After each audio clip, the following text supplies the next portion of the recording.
Bonjour tout le monde. La chaîne Math Interbiof présente la série intitulée Dérivés et applications dans les examens nationaux de bac. Dans cette vidéo, nous allons vous présenter un exercice construit à base de l'examen national défini par les caractéristiques suivantes.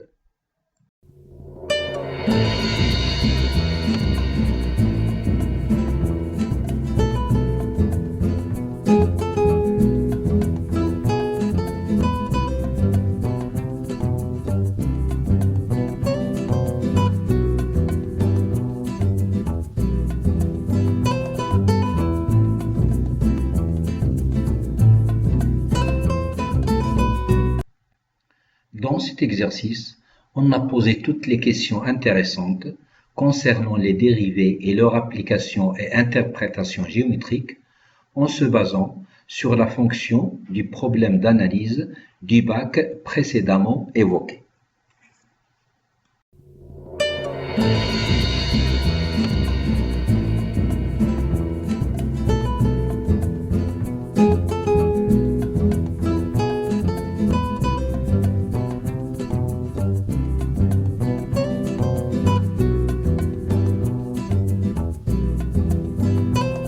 Conseil: afin de pouvoir bénéficier de la solution qu'on vous propose, vous devez respecter les consignes suivantes.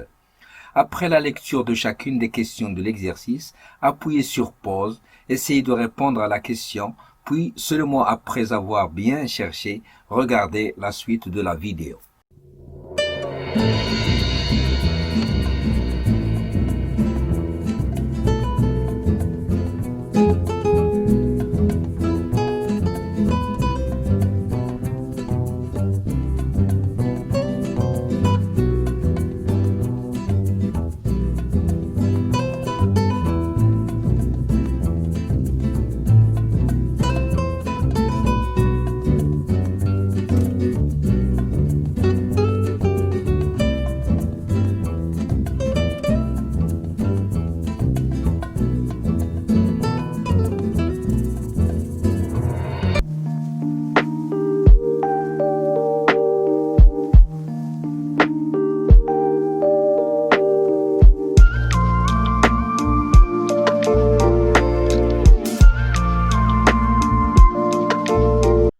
Solution de la première question petit a. On a pour tout x strictement positif, f de x égale à 1 sur x facteur de 1 moins ln de x. Ici, on veut calculer f' de x, l'expression de la dérivée de la fonction f. Pour faciliter l'utilisation des formules de calcul des dérivées vues dans le rappel précédent, on pose u égale x, v égale 1 moins ln de x, et w égale u fois v.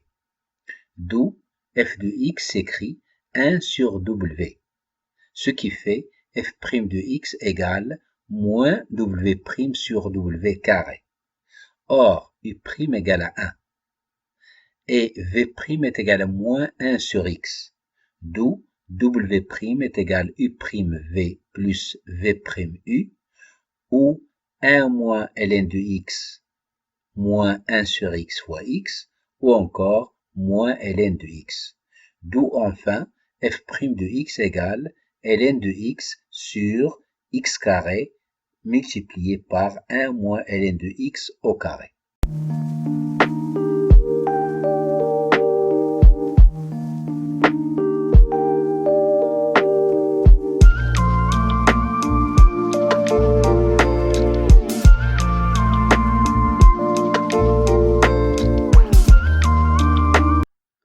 Solution de la première question petit b. Ici, on veut calculer le nombre dérivé de f au point 1 et interpréter géométriquement le résultat obtenu. On a pour tout x strictement positif, f' de x égale ln de x sur x carré facteur de 1 moins ln de x au carré. Pour x0 égale à 1, on obtient f' de 1 égale ln de 1 sur 1 au carré fois 1 moins ln de 1, le tout au carré. D'où f' de 1 égale 0. On en déduit que la courbe CF admet une tangente horizontale au point d'abscisse 1.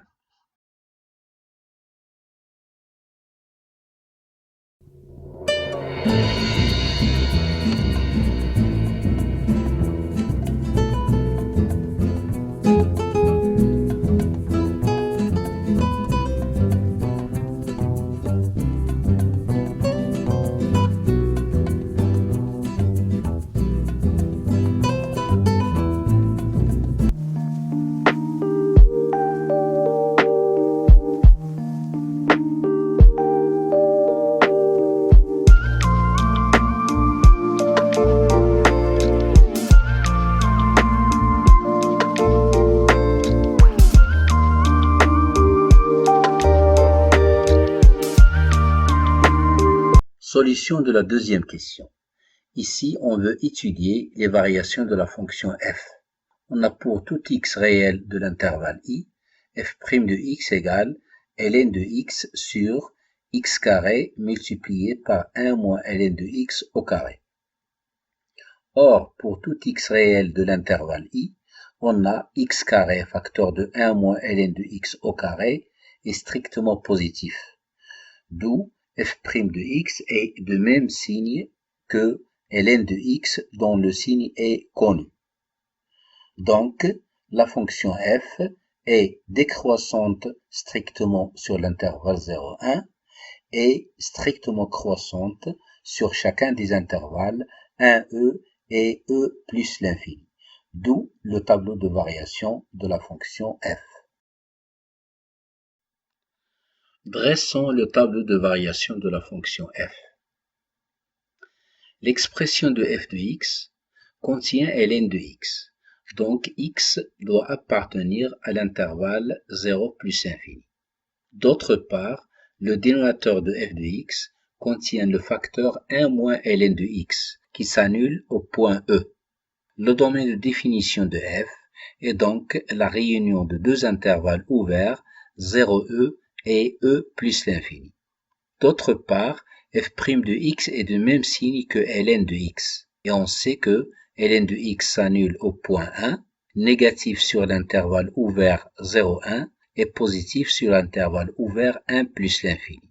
Donc, f est décroissante sur l'intervalle 0,1 et croissante sur chacun des intervalles 1e et e plus l'infini. Et d'après les données, on a limite quand x tend vers 0 plus de f de x égale à plus infini, limite de f de x quand x tend vers e moins égale à plus infini, limite de f de x quand x tend vers e plus est égale à moins l'infini, et limite de f de x quand x tend vers plus infini égale 0. Et enfin, on a f de 1 égale 1.